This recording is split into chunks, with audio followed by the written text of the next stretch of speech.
Good morning, dear students. Jai Shri Krishna. In the last video, we completed the chapter number 9, that is foreign trade. In that, we saw the meaning of foreign trade and domestic trade, difference between them. After that, the reason for the foreign trade, right? And પછીથી આપણે જે most important topics હતા that is balance of payment and exchange rate એ બે topic discuss કર્યા હતા.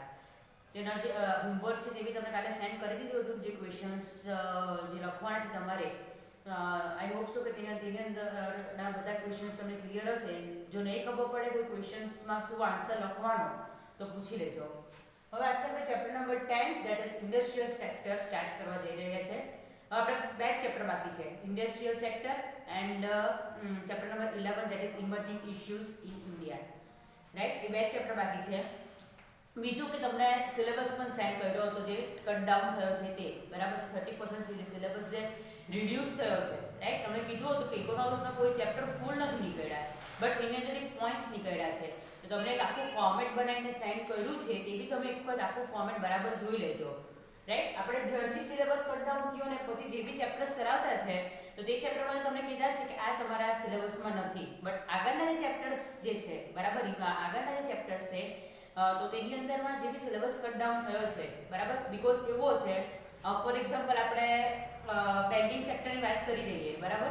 તો તેમાં જે functions of the commercial bank છે તેમાં પ્રાઇમરી ફંક્શનની અંદરમાં ખાલી ક્રેડિટ ક્રિએશન, બરાબર, એ જ એક પોઈન્ટ એક્સક્લુડ કર્યો છે, બરાબર. એ જ એક પોઈન્ટ આપણને નથી, બીજા બધા જ પોઈન્ટ છે. એટલે એવું છે કે અમુક આખા મોટા મોટા આપણને પોઈન્ટ છે એની અંદરથી કોઈ એક સબ પોઈન્ટ આપણને નથી, બરાબર. સો પ્રોપરલી જોઈ લેજો. અને જો નહીં ખબર પડે કે ટીચર આમાં શું લખવાનું ને કે એક્ઝામમાં પૂછાય આ પોઈન્ટ્સ તો આપણે કેવી રીતે અંદર લખવાનું તો પૂછી લેજો. Chapter number 10 industrial sector. આપણે એગ્રીકલ્ચર સેક્ટર વિશે સ્ટડી કરી ગયા કે agriculture is the backbone of the Indian economy, right. તો સેમ એઝ એગ્રીકલ્ચર સેક્ટર પછી જો કોઈ સેક્ટર ઇન્ડિયાને વધારે પડતું ડેવલપ કરવા માટે હેલ્પફુલ થતું હોય, બરાબર, તો તે છે ઇન્ડસ્ટ્રીયલ સેક્ટર, જે વધારે પડતી એમ્પ્લોયમેન્ટ પ્રોવાઈડ કરતું હોય. એગ્રીકલ્ચર સેક્ટર પછી સેકન્ડ રેન્ક પર આવે છે વધારે પડતી એમ્પ્લોયમેન્ટ પ્રોવાઈડ આપણને ખબર છે કરતું હોય તો તે કયું છે? ઇન્ડસ્ટ્રીયલ સેક્ટર છે. જે આપણે વાત કરીએ તો મેઇનલી સ્મોલ સ્કેલ ઇન્ડસ્ટ્રીઝ, બરાબર. જે સ્મોલ સ્કેલ ઇન્ડસ્ટ્રીઝ છે તે આપણે એમ કહી શકીએ કે is a soul of the Indian economy, બરાબર, for the development of industrial sector. જો સ્મોલ સ્કેલ ઇન્ડસ્ટ્રીનું ડેવલપમેન્ટ થશે તો એમ્પ્લોયમેન્ટ પણ વધારે પ્રોવાઈડ થઈ શકશે, રાઈટ, અને ઇન્કમ પણ જનરેશન વધારે થવાના ચાન્સીસ છે, રાઈટ. જે મેડ ઇન ઇન્ડિયા પ્રોજેક્ટ આત્મનિર્ભર લાવ્યા છે, બરાબર, સેલ્ફ ડિપેન્ડન્સનો પ્રોજેક્ટ્સ લાવ્યા છે, તો તે ઇન્ડસ્ટ્રીયલ સેક્ટરનું જો વધારે સ્મોલ સ્કેલ ઇન્ડસ્ટ્રીનું ડેવલપમેન્ટ વધારે હશે તો એ વસ્તુ મને હેલ્પફુલ વધારે થઈ શકશે. ઇન્ડસ્ટ્રીયલ સેક્ટરની અંદર આપણે સ્ટડી કરવાના છે, ઇન્ટ્રોડક્શન પોર્શન જોવાના છે. After that importance of industrial sector, બરાબર, કે ઇન્ડસ્ટ્રીયલ સેક્ટરનું ઇમ્પોર્ટન્સ શું છે તેની અંદરમાં આપણે એનું નેશનલ ઇન્કમમાં કોન્ટ્રીબ્યુશન કેટલું છે, એમ્પ્લોયમેન્ટમાં કોન્ટ્રીબ્યુશન કેટલું છે, એક્સપોર્ટ ઇન્કમ કેવી રીતે જનરેટ કરે છે, બરાબર, એનાથી બેલેન્સ ઇકોનોમિક કેવી રીતે થશે, એટલે ઇકોનોમિક ડેવલપમેન્ટ કેવી રીતે થશે એનાથી. પછી એગ્રીકલ્ચર સેક્ટર જે મોડર્નાઇઝ થયું છે, બરાબર, ધેટ મીન્સ કે એની અંદર આપણે જોયું કે ટ્રેક્ટર વગેરે, ટ્રેક્ટર છે, પછી ફર્ટિલાઇઝર્સ છે, એ બધાના યુઝિસ જે ચેન્જીસ થયા છે તો તેમાં બી ઇન્ડસ્ટ્રીયલ સેક્ટરે હેલ્પફુલ છે. પછી સ્ટ્રેન્થનેસ ઇકોનોમિક સ્ટ્રક્ચર, એટલે ઇકોનોમિક સ્ટ્રક્ચરને સ્ટ્રોંગ બનાવવા માટે, ઇકોનોમિક સ્ટ્રક્ચરને સ્ટ્રોંગ બનાવવા માટે. એન્ડ લાસ્ટ છે change in the social structure, social સ્ટ્રક્ચરમાં ચેન્જીસ લાવવા માટે, બરાબર. એ બધાને ઇમ્પોર્ટન્સ જોવાના છે.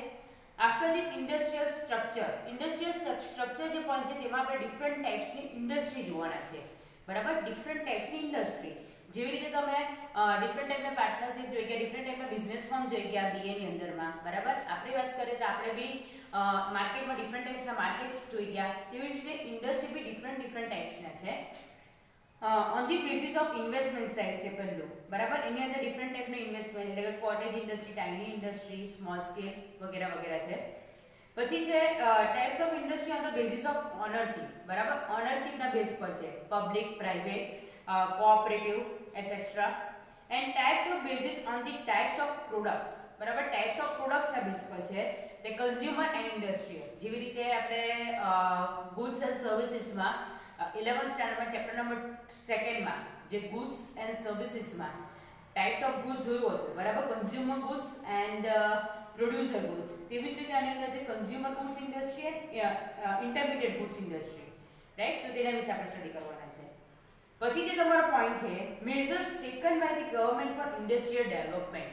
ઇન્ડસ્ટ્રીયલ ડેવલપમેન્ટ કરવા માટે ગવર્નમેન્ટે કયા કયા સ્ટેપ્સ લીધા છે તે તમારા સિલેબસમાંથી નીકળી ગયો છે બરાબર. 10.3 જે છે તમારા સિલેબસમાંથી નીકળી ગયો છે, બટ આપણે એને એક વખત ડિસ્કસ કરી દઈશું તો આપણને આઈડિયા આવે કે ગવર્નમેન્ટે કયા કયા સ્ટેપ્સ લીધા છે ઇન્ડસ્ટ્રીયલ ડેવલપમેન્ટ માટે. આપણે જે આપણે સ્પેશિયલ ઇકોનોમિક ઝોન્સ જે તમે BA ની અંદરમાં સ્ટડી કરી જ ગયા છો 11th સ્ટાન્ડર્ડમાં બરાબર, સ્પેશિયલ ઇકોનોમિક ઝોન, તો તેના વિશે એક શોર્ટનોટ તરીકે આપણે જોવાના છે. And importance of small scale industry. Small scale ઇન્ડસ્ટ્રીનું ઇમ્પોર્ટન્સ આપણે જોવાના છે બરાબર. તો આજે આપણે ખાલી પોર્શન જોવાના છે, ઇન્ટ્રોડક્શન પોર્શન આજે આપણે ખાલી જોવાના છે કે વર્લ્ડની જે ડેવલપ્ડ કન્ટ્રી છે બરાબર, વર્લ્ડની જે મોસ્ટલી ડેવલપ્ડ કન્ટ્રી છે તે જે ઇન્ડસ્ટ્રીયલ બેઝ કંપની છે ને તે સૌથી વધારે ડેવલપ કન્ટ્રીની અંદરમાં આવે છે, જે કન્ટ્રી ઇન્ડસ્ટ્રીયલ બેઝ છે. જોઈએ, nations of the world are having combination of three producing sector. કયા ત્રણ producing sector? Agriculture, industry and service બરાબર. કોઈ બી નેશન ઇકોનોમિક જે છે બરાબર ત્રણ સેક્ટર પર ડિપેન્ડન્ટ છે, agriculture, industry and service. In which industry is one of the important producing sector. Industry ને શું કહેવાશે? Producing sector, one of the most important producing sector કે જે એગ્રીકલ્ચર ને બી હેલ્પફુલ થાય છે. In which industry is one of the important producing sector, therefore it has special importance in each economy બરાબર. એ most of the producing is agriculture sector ને તમને કીધું તેમ કે એને મોડર્નાઇઝ કરવા માટે જે ટ્રેક્ટર છે, ફર્ટિલાઇઝર છે, એ એક્સ્ટ્રા જે ફૂલફિલ કરવાનું છે બરાબર. તો ઇન્સેક્ટિસાઇડ્સ છે, તો તે પેસ્ટિસાઇડ્સ છે, તે બધું કોણ પ્રોવાઈડ કરશે? ઇન્ડસ્ટ્રીયલ સેક્ટર જ પ્રોવાઈડ કરશે. એક્સેપ્ટ પેટ્રોલિયમ એક્સપોર્ટિંગ કન્ટ્રી બરાબર. પેટ્રોલિયમ એક્સપોર્ટિંગ કન્ટ્રી કે જે ડેવલપ્ડ કન્ટ્રીની અંડરમાં આવે છે ધેટ ઇઝ સાઉદીની આપણે વાત કરીએ, Saudi Arabia. Saudi Arabia. Saudi Arabia is the developed nation બરાબર. સાઉદી અરેબિયા ડેવલપ્ડ નેશન છે, બટ એનો મેઇન બેઝ ઇન્ડસ્ટ્રી નથી, એનો મેઇન બેઝ શું છે? પેટ્રોલિયમ એક્સપોર્ટ જે કરે છે તેના બેઝ પર એ ડેવલપ કન્ટ્રી થઈ છે, right. All the developed nations are the industrial economics. એમ કહે છે કે સાઉદી અરેબિયા સિવાયની મોસ્ટલી જે ડેવલપ્ડ નેશન છે બરાબર તે ઇન્ડસ્ટ્રીના બેઝ પર ડેવલપ થયા છે એવું કહેવાય છે. For example USA, Britain, Japan etcetera બરાબર. આ જે બધા ડેવલપ નેશન છે તેના મેઇન બેઝ શેનો છે? ઇન્ડસ્ટ્રી સેક્ટરનો છે. Economics with agriculture as main occupation can also be developed બરાબર. અમુક એવી કન્ટ્રીઝ છે કે જેનો બેઝ એગ્રીકલ્ચર સેક્ટર છે તે બી ડેવલપ્ડ કન્ટ્રીની અંદરમાં આવે છે. તો તેનો એક્ઝામ્પલમાં ઓસ્ટ્રેલિયાની જો આપણે વાત કરીએ તો ઓસ્ટ્રેલિયામાં મેઇન ઓક્યુપેશન કયું છે? એગ્રીકલ્ચર છે, રાઈટ. કયું છે? એગ્રીકલ્ચર છે. તો બી એ ડેવલપ્ડ નેશનની અંદરમાં ઇન્ક્લુડ થાય છે.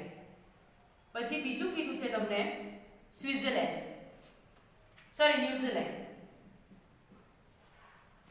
ની અંદરમાં જ આવશે.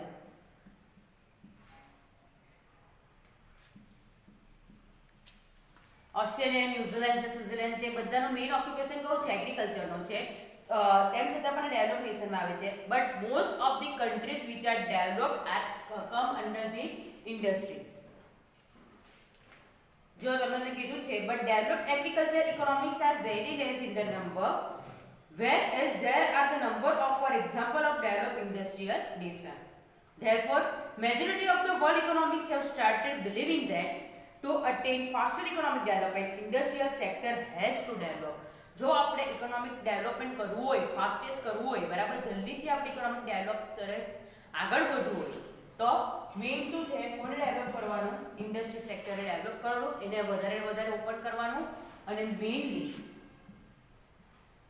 Small scale industry,